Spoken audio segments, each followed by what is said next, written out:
ठीक है। आज हम पढ़ेंगे बनाने की विधि, अल्कोहल के बनाने की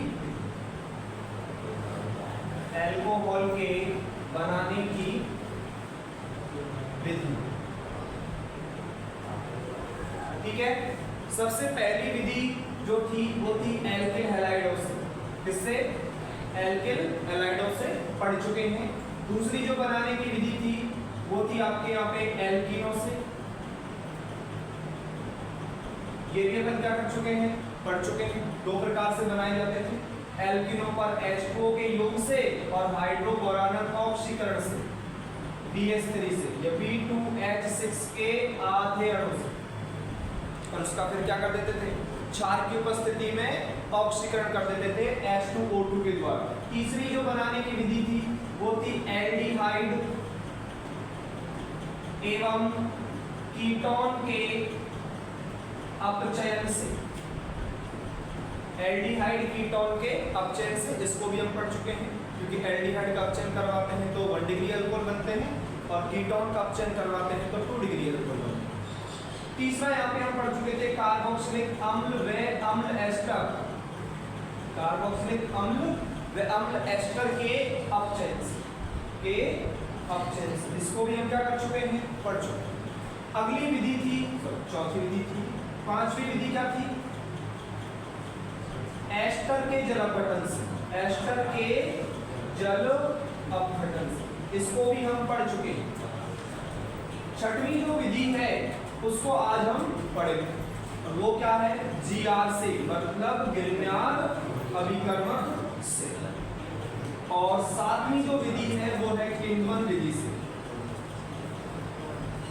इससे किण्वन विधि से, दोनों को आज हम पढ़ेंगे। देखिए, तो सबसे पहले मैं डाल देता हूं GR से। GR का मतलब क्या होता है, गिरनार अभिकर्मक। क्या होता है, गिरनार अभिकर्मक। गिरनार अभिकर्मक का फार्मूला क्या होता है, गिरनार अभिकर्मक का फार्मूला क्या होता है, RMgX, एल्किल मैग्नीशियम हैलाइड। यही तो होता है गिरनार अभिकर्मक। गिरनार अभिकर्मक के द्वारा हम 1 डिग्री अल्कोहल भी बना सकते हैं। हम गिरनार अभिकर्मक के द्वारा 2 डिग्री अल्कोहल भी बना सकते हैं, और हम गिरनार अभिकर्मक के द्वारा 3 डिग्री अल्कोहल भी बना सकते हैं। 1 डिग्री बना सकते हैं, 2 डिग्री बना सकते हैं और 3 डिग्री। कैसे बनते हैं 1 डिग्री अल्कोहल? मान लो अगर हमें कौन सा अल्कोहल बनाना है, 1 डिग्री अल्कोहल। तो 1 डिग्री अल्कोहल बनाने के लिए मुझे GR की अभिक्रिया, इसकी अभिक्रिया, गिरनार अभिकर्मक की अभिक्रिया मुझे करवानी होगी आपके यहाँ पे फॉर्मेल्डिहाइड के साथ। किसके साथ? फॉर्मेल्डिहाइड। फॉर्मेल्डिहाइड को जानते हो, सबसे छोटा एल्डिहाइड है, मतलब ये HCHO, इसके साथ करवानी पड़ेगी HCHO के साथ। तो मुझे क्या प्राप्त हो जाएगा, 1 डिग्री अल्कोहल। और मुझे अगर 2 डिग्री अल्कोहल चाहिए तो मुझे GR की अभिक्रिया, इसकी अभिक्रिया, GR की अभिक्रिया फॉर्मेल्डिहाइड के अतिरिक्त अन्य एल्डिहाइड, मतलब फॉर्मेल्डिहाइड नहीं होगा, बाकी कोई सा भी एल्डिहाइड में काम में ले सकता हूं। मतलब फॉर्मेल्डिहाइड के अतिरिक्त अन्य एल्डिहाइड, मतलब अदर एल्डिहाइड, जिसमें क्या नहीं होगा, फॉर्मेल्डिहाइड नहीं होगा, उसके अलावा कुछ भी हो सकता है, मतलब RCHO के साथ करवाएंगे।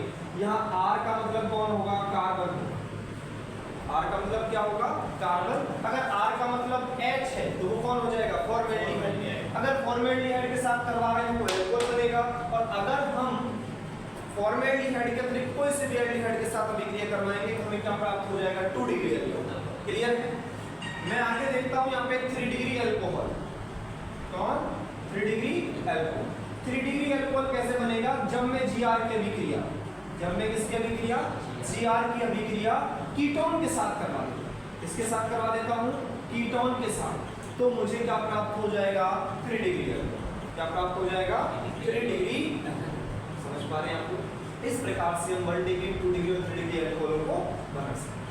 बेसिकली जीआर की अभिक्रिया का एक प्रोसेस होता है, किस तरीके से किया जाता है कि जीआर की जब भी आप अभिक्रिया करवाओ, जीआर की जब भी आप किसी के साथ भी क्या करवाओ, अभिक्रिया करवाओ, तो इसका प्रोसेस होता है सबसे पहले आप योग करवाओ, क्या करवाओ, योग, और उसके बाद आप इसका क्या कर दो, जल अपघटन, योग करवाओ, उसके बाद क्या करो, जल अपघटन, और आपको उत्पाद प्राप्त हो जाएगा। क्या प्राप्त हो जाएगा, प्रोसेस एक ही रहेगा, प्रोसेस सेम ही रहेगा, आप थोड़ा सा ध्यान देंगे। एक अभिक्रिया आपको बता दूंगा तो आप इनके साथ स्वयं कर सकते हैं।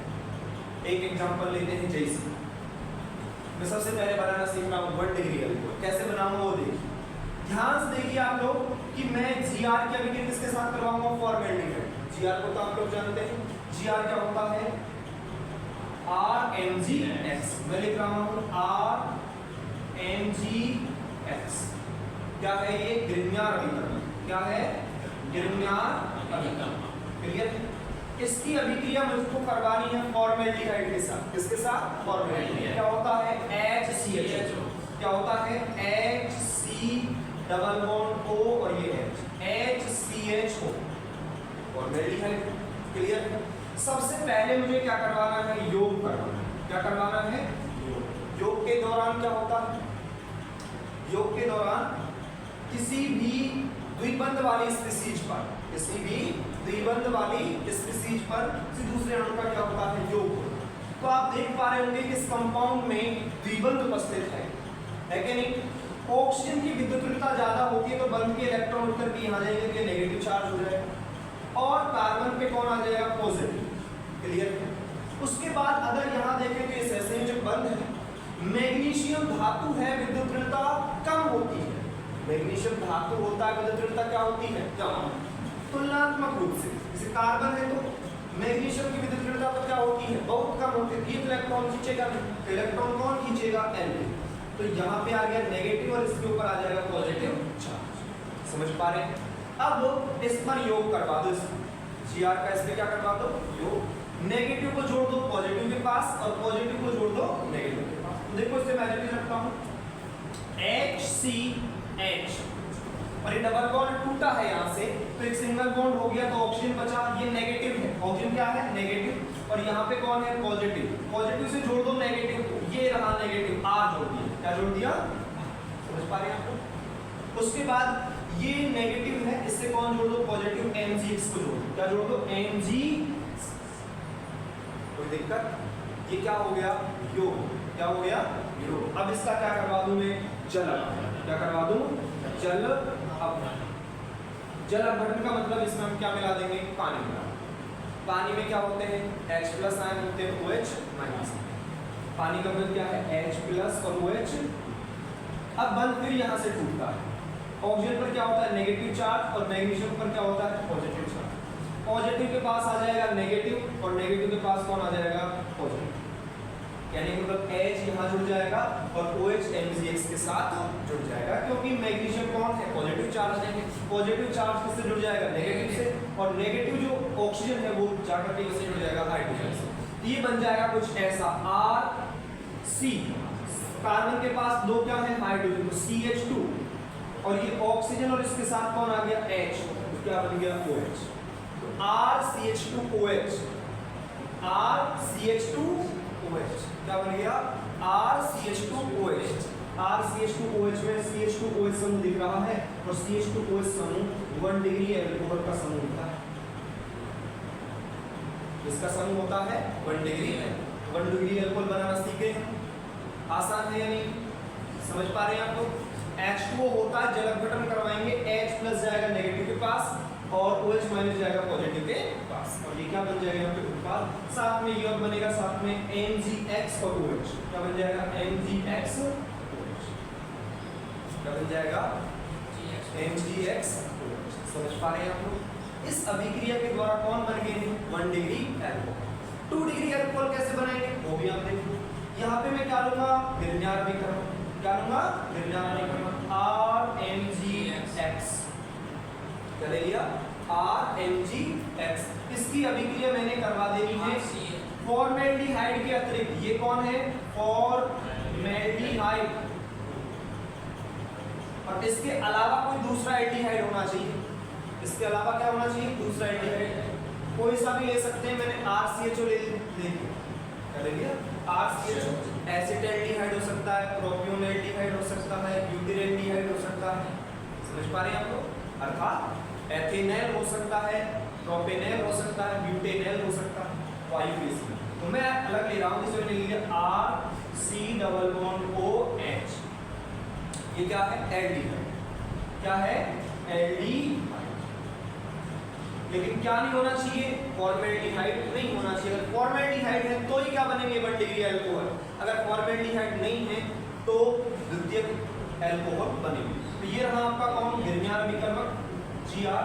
वही काम करना है, योग करवाओ और क्या करवाओ?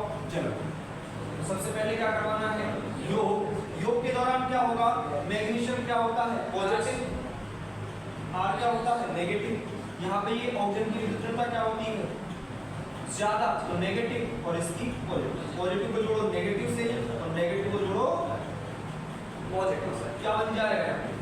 यहाँ पे देखो RC और इससे कौन जुड़ा हुआ है? H। ये रहा ऑक्सीजन। नेगेटिव से कौन जोड़ दो? MgX। क्या जोड़ दो?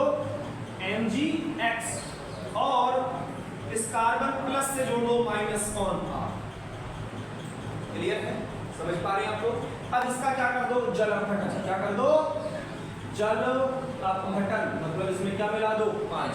तो ये जोड़ दो H और OH। यहां से मत जोड़ दो, ये बन जाएगा RCHOH। RCHOH। ये तो बना है। अरे मैंने नीचे की जगह कहां जोड़ दिया? पड़ोस में। मैं यहां भी जोड़ सकता हूं, देखो RCH और ये क्या जोड़ दिया मैंने? तो मैंने आपको बताया है कि जब CHOH समूह हो तो उसे हम क्या कहते हैं? 2 डिग्री अल्कोहल। क्या बोलते हैं? 2 डिग्री अल्कोहल। तो क्या बन गया आपके यहाँ पे? 2 डिग्री। समझ पा रहे हैं? क्लियर है? यही अभिक्रिया कीटोन के साथ आप करके बताएंगे। तो पॉज करके देखिए, नोट कीजिए। सेम ऐसे ही नोट करना है। तो देखिए, एक लास्ट अभिक्रिया ये भी है कि गिरनियार अभिकर्मक की अभिक्रिया किसके साथ करवाएं? बोलिए, कीटोन के साथ। तो हमें क्या प्राप्त हो जाएगा? 3 डिग्री अल्कोहल। तो देखिए सभी विद्यार्थी, गिरनियार अभिकर्मक ये रहा आपका गिरनियार अभिकर्मक RMgX की अभिक्रिया किसके साथ करवा दो? कीटोन के साथ। कीटोन क्या होता है? RC⋯OR। ये कौन है भैया? कीटोन। सबसे पहले क्या करवाओ? योग। क्या करवाओ? योग। तो देखो द्विबंधे स्पीशीज यहाँ पे उपस्थित है। यहाँ पे ऑक्सीजन की विद्युतीयता क्या होती है? ज्यादा, तो इसके ऊपर नेगेटिव चार्ज आ जाएगा और इसके ऊपर पॉजिटिव चार्ज आ जाएगा। क्लियर है? ये आपका क्या है? गिरनियार अभिकर्मक। मैग्नीशियम धातु होता है, धातु होता है धनायन, अर्थात बंद के इलेक्ट्रॉनों को ये अपनी ओर नहीं खींचेगा। कौन खींचेगा? कार्बन। इसका मतलब कार्बन के पास कौन सा आवेश आ जाएगा? नेगेटिव। क्लियर है? नेगेटिव को जोड़ो इधर पॉजिटिव से और पॉजिटिव को जोड़ो नेगेटिव। नेगेटिव को जोड़ा पॉजिटिव से और पॉजिटिव को जोड़ा नेगेटिव। ये पॉजिटिव को इससे जोड़ा, तो योगात्मक अभिक्रिया हुई। तो क्या बना? देखो RCR। ये पॉजिटिव से किसको जोड़ दिया? नेगेटिव को। तो यहाँ पे कौन जुड़ जाएगा? समझ पा रहे हैं? उसके बाद इस कार्बन से जुड़ा हुआ है ऑक्सीजन। इस ऑक्सीजन से जोड़ दो MgX। क्या जोड़ दो? MgX। और इसका आप करवा दो जल अपघटन। क्या करवा दो? जल अपघटन। मैंने बताया था क्या क्या करवाना होता है? योग। और उसके बाद आप क्या करवाओ? जल अपघटन। जल होता है HOH, तो यहाँ से बन टूट जाएगा और ये बन जाएगा RCR और ये OH, साथ में बन जाएगा MgXOH। क्या बन जाएगा? MgXOH। ये आपका 3 डिग्री अल्कोहल है। कौन सा अल्कोहल है? 3 डिग्री। समझ पा रहे हैं आप लोग? आपको मैं कुछ सवाल दे रहा हूं इससे रिलेटेड, जैसे आप इनको इन अभिक्रियाओं को पूर्ण करके बताइए। इन अभिक्रियाओं को क्या करना है आपको? जैसे लिखा हुआ है CH3 MgCl की अभिक्रिया आपको करवानी है आपके यहाँ पे HCl C double bond OH और आपको उत्पाद बनाने हैं। यहाँ पे आपको योग करवाना है तो A बनेगा और जल अपघटन करवाना है तो क्या बनेगा, वो आपको A और B ज्ञात करने हैं। कर दोगे? करके देखना। उसके बाद अगली अभिक्रिया में कुछ इस प्रकार से दे रहा हूं कि मैंने दिया आपको ये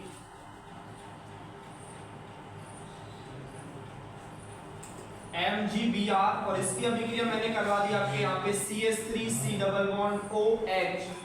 आप योग करवाइए और उसके बाद A उत्पाद बनाइए, जल अपघटन करवाइए और उसके बाद उत्पाद B बनाइए।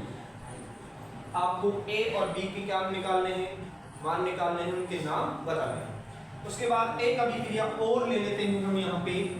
आप इसके बारे में बताइए ये क्या बनेगा। CH3 MgCl की अभिक्रिया आपको करवानी है इस कंपाउंड के साथ। योग करवाओ और आपको क्या करवाना है, जल अपघटन। जल अपघटन और आप बताएंगे कि उत्पाद क्या है। नोट कीजिए।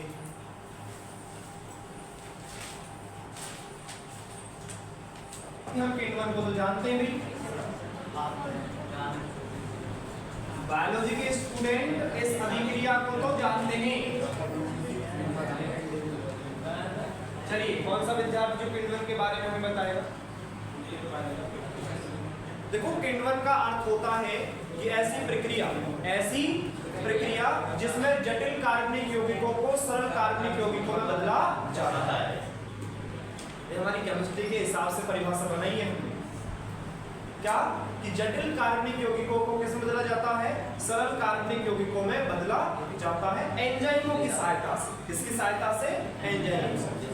किण्वन प्रक्रिया क्या है? वह प्रक्रिया जिसमें एंजाइमों की सहायता से जटिल कार्बनिक यौगिकों को सरल कार्बनिक यौगिकों में बदला जाता है। और सरल कार्बनिक यौगिक आपके अल्कोहल होते हैं। जटिल कार्बनिक यौगिक जैसे ग्लूकोज, सुक्रोज, माल्टोज, इन सारी प्रक्रियाओं के देखिए हर एक अभिक्रिया में देखिए बड़ी शानदार अभिक्रिया है। अरे किण्वन से देखो भाई, किण्वन क्या होता है कि जटिल कार्बनिक यौगिकों, किसको? जटिल कार्बनिक यौगिकों को सरल कार्बनिक यौगिकों में, इसमें सरल कार्बनिक यौगिकों में एंजाइम की सहायता से, किसकी सहायता से? एंजाइम की सहायता से परिवर्तित करने की जो प्रक्रिया है उसे हम क्या कहते हैं? किण्वन। कौन सी प्रक्रिया कहते हैं? किण्वन प्रक्रिया के द्वारा, किण्वन प्रक्रिया के द्वारा एथिल एल्कोहल का, किसका भैया? एथिल एल्कोहल का औद्योगिक उत्पादन किया जाता है। कैसा उत्पादन किया जाता है?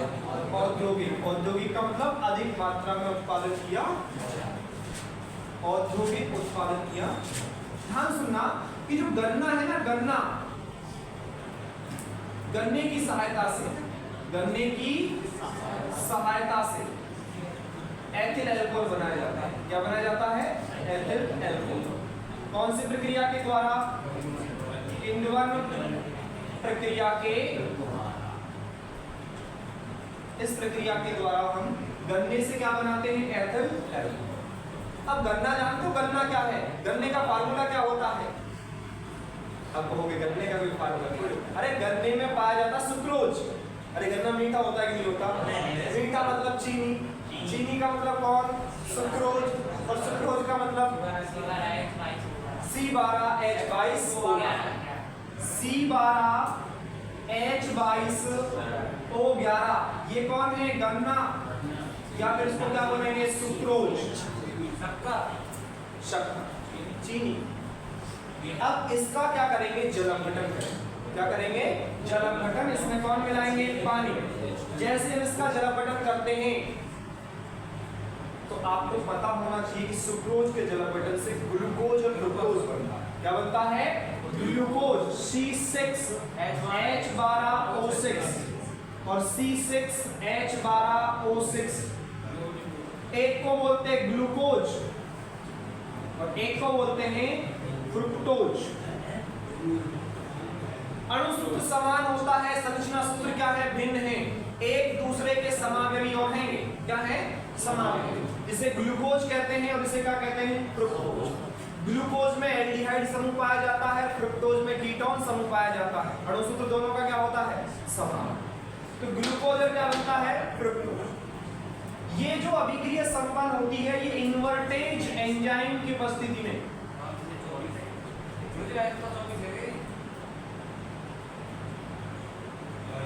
तो भाई 24 तो है, 22 और 2 कितने हो गए? 24। समझ पा रहे हैं आप लोग? जल अपघटन हुआ। क्लियर है? अब क्या है, ये कौन है? Invertase enzyme. ध्यान से सुनना कि सुक्रोज को ग्लूकोज और फ्रुक्टोज में परिवर्तित करने के लिए जो विशिष्ट एंजाइम काम आता है उसका नाम क्या होता है? इन्वर्टेज। क्या है? Invertase enzyme. बात क्लियर है? अब क्या है आपके पास? ग्लूकोज है। क्या है? ग्लूकोज। ग्लूकोज अपघटित होकर के एथेनॉल बनाता है। ग्लूकोज अपघटित होकर के क्या बनाता है? एथेनॉल। ग्लूकोज क्या होता है? C6H12O6। ये अपघटित होता है, ये इसका जो अपघटन होता है वो जाइमेज एंजाइम की उपस्थिति में होता है। कौन सा एंजाइम है? जाइमेज। मुझे लगता है अधिकांश विद्यार्थी बायोलॉजी सेक्शन से हैं तो आप लोग उनके बारे में बहुत अच्छे से जानते हैं। जाइमेज एंजाइम के द्वारा एथिल अल्कोहल बनता है। यहाँ पे C2H5OH और CO2 बाहर निकलता है। अभिक्रिया को संतुलित करेंगे तो कार्बन 6 4 और 2 6 2 हो गए 6। इस तरीके से अपन संतुलित करेंगे। ये आपका कौन है? Ethyl alcohol. क्या है? एथिल अल्कोहल, जिसे हम क्या बोलते हैं? एथेनॉल। तो एथेनॉल बनाते हैं। क्या बनाते हैं? एथेनॉल। एथेनॉल बनाने की क्या है? विधि है, जो कौन सी है? केटवर विधि। इस अभिक्रिया को वायु की अनुपस्थिति में कराया जाता है। कैसे कराया जाता है? वायु की अनुपस्थिति। अगर हम वायु की उपस्थिति में करवा दें तो एथिल अल्कोहल ऑक्सीकृत हो जाता है। क्या हो जाता है? ऑक्सीकृत होकर के ये पहले एल्डिहाइड बनाता है, उसके बाद कार्बोक्सिलिक अम्ल में परिवर्तित हो जाता है।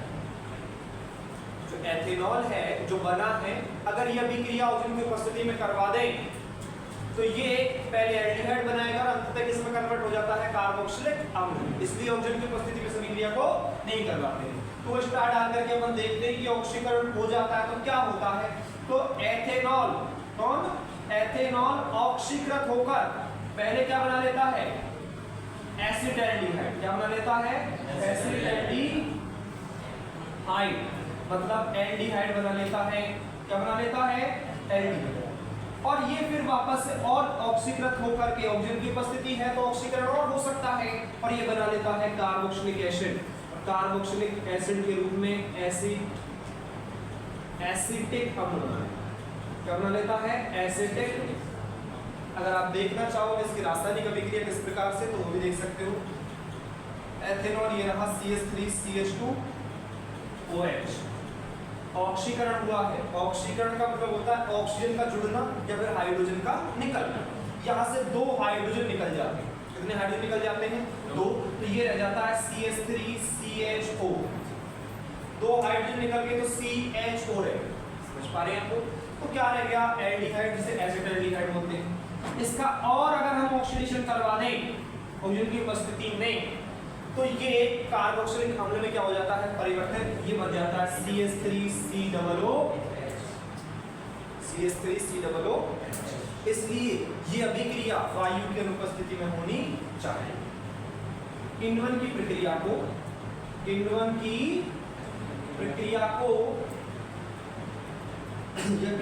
प्रक्रिया से एथेनॉल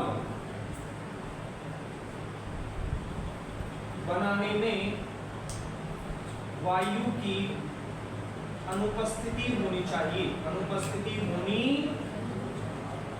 ये आपके बनाने की विधियां जो है वो क्या हो गई हैं, कंप्लीट। समझे क्या है? तो देखो किण्वन प्रक्रिया क्या होता है कि जटिल कार्बनिक यौगिकों को एंजाइमों की सहायता से सरल कार्बनिक यौगिकों में परिवर्तित करने की प्रक्रिया को क्या कहते हैं, किण्वन। क्या कहते हैं, किण्वन। देखो किण्वन प्रक्रिया से बना रहे हैं जटिल कार्बनिक यौगिक होता है सुक्रोज, जिसका अणु सूत्र होता है C12H22O11, सरल कार्बनिक यौगिक बना दिया C2H5OH CO2। इस प्रक्रिया को क्या कहते हैं, किण्वन। किण्वन प्रक्रिया के द्वारा एथिल अल्कोहल का औद्योगिक उत्पादन किया जाता है, मतलब अधिक मात्रा में हम इसी प्रक्रिया के द्वारा क्या बनाते हैं, एथेनॉल बनाते हैं। जरूरी यहाँ पे गन्ना ही काम में नहीं, आपने देखा होगा शराब बनाई जाती है अंगूरों से, गुड़ से। ये बहुत सारी जो पदार्थ हैं वो किण्वन प्रक्रिया के द्वारा क्या बनाए जाते हैं, एथिल अल्कोहल बनाई जाती है। सुक्रोज ले लो, इन्वर्टेज एंजाइम की उपस्थिति में क्या बन जाएगा, ग्लूकोज। ग्लूकोज ले लो, जाइमेज एंजाइम की उपस्थिति में एथिल अल्कोहल बना दो। एथिल अल्कोहल बनाने की क्या हो गई, विधि। फटाक से नोट करो, बनाने की अंतिम विधि है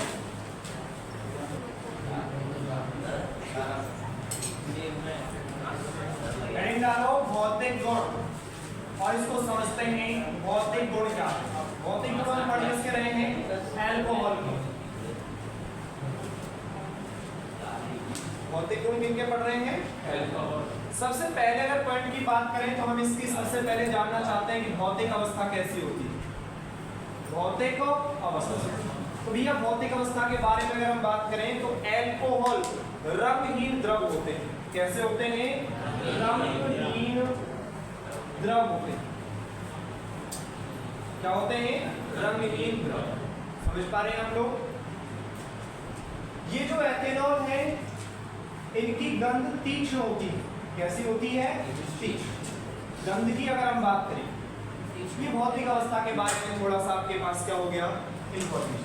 उसके बाद हम यहाँ पे मेन पॉइंट पढ़ते हैं क्वथनांक। क्या पढ़ते हैं, क्वथनांक। तो आप लोगों को मैंने क्वथनांक का एक सदाबहार फॉर्मूला बताया था। क्या था कि क्वथनांक जो होता है वो अणुभार के क्या होता है, समानुपाती। अणुभार के क्या होता है, और पार्श्व श्रृंखला के क्या होता है, पार्श्व श्रृंखला के व्युत्क्रमानुपाती होता है।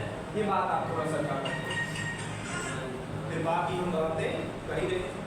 देखो क्या करें, तो ऐसा कहते हैं कि जो अल्कोहल होते हैं, कौन होते हैं, अल्कोहल, इनके जो क्वथनांक होते हैं वो अधिक होते हैं इनके संगत। इनके संगत, संगत का मतलब होता है लगभग समान, लगभग समान अणुभार वाले।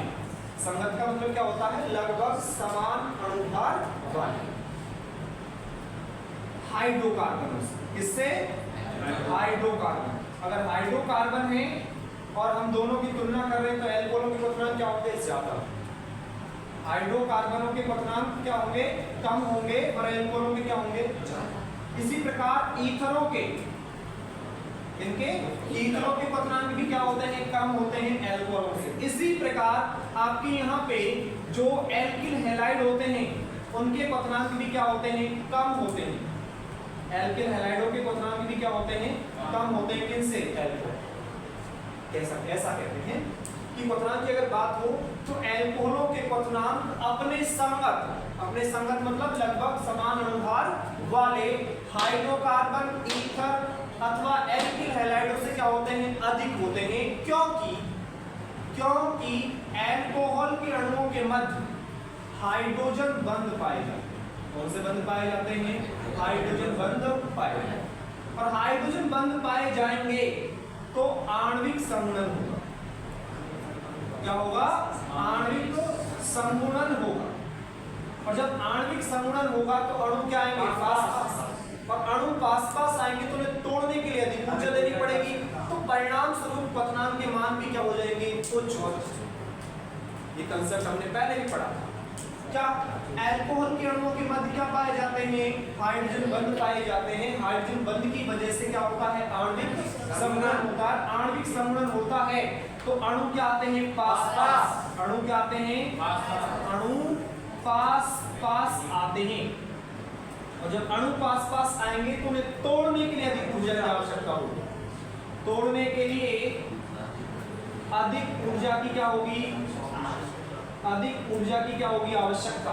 परिणाम स्वरूप क्वथनांक के मान क्या हो जाएंगे, क्वथनांक के मान भी क्या हो जाएंगे, उच्च हो जाएंगे। इसीलिए हम कहते हैं कि अल्कोहल के क्वथनांक क्या होते हैं, उच्च होते हैं अपने संगत हाइड्रोकार्बन, ईथर और एल्किल हैलाइड। समझ पा रहे हैं? हमने पिछली क्लास में एल्किल हैलाइडों में ये कहा था कि एल्किल हैलाइडों के क्वथनांक ज्यादा होते हैं अपने संगत हाइड्रोकार्बनों से। तो हाइड्रोकार्बनों में और एल्किल हैलाइडों की अगर बात करें तो जो एल्किल हैलाइड होते हैं उनमें द्विध्रुव आकर्षण बल पाए जाते हैं, और द्विध्रुव आकर्षण बल पाए जाने से भी क्या होता है, आणविक संघनन होता है, अणु पास पास आते हैं, तोड़ने के लिए ऊर्जा की आवश्यकता होती है। लेकिन हाइड्रोजन बॉन्डिंग का जो कंसेप्ट है, जो हाइड्रोजन बॉन्डिंग है वो अधिक मजबूत होती है द्विध्रुव आकर्षण बल से। मतलब दो बल है, एक तो है हाइड्रोजन बंध, इसकी प्रबलता क्या होती है, अधिक होती है द्विध्रुव आकर्षण बल से। द्विध्रुव आकर्षण बल से क्या होती है, अधिक होती है किसकी, हाइड्रोजन बंध की सामर्थ्यता या फिर ताकत। समझ पा रहे हैं हम लोग? इसलिए अगर हम इनकी तुलना करेंगे तो अल्कोहल के क्वथनांक क्या होंगे, ज्यादा। यहाँ से कई प्रकार के क्या बन सकते हैं, सवाल बन सकते हैं।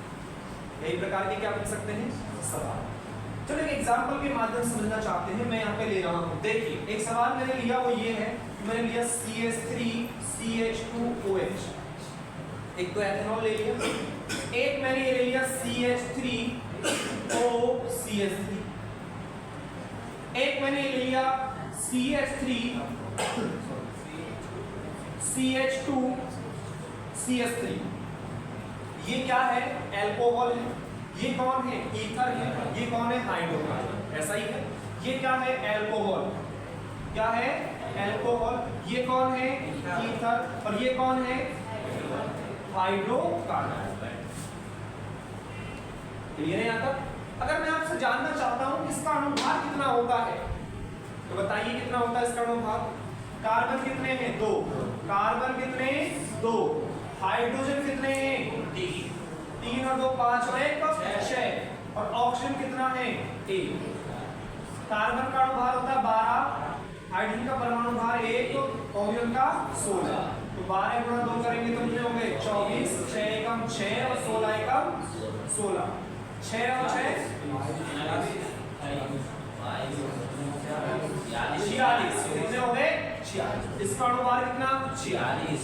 और इसमें भी कार्बन इतनी है, 2।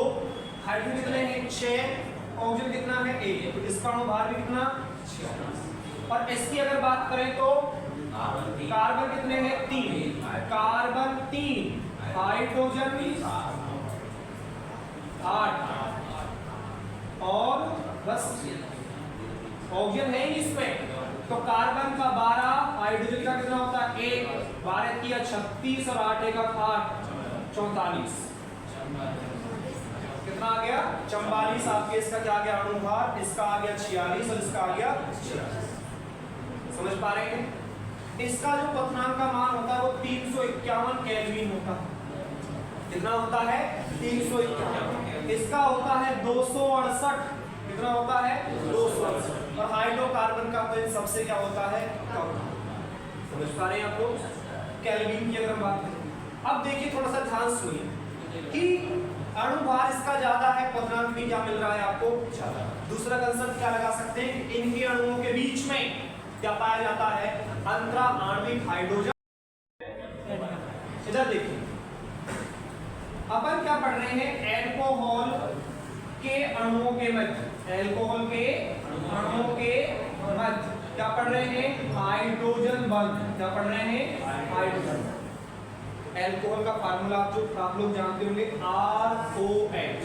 क्या होता है, ROH। मैं अपनी सुविधा के हिसाब से इसको लिख रहा हूं, RO और H का लिख रहा हूं, RO। उसके बाद मैंने लिख दिया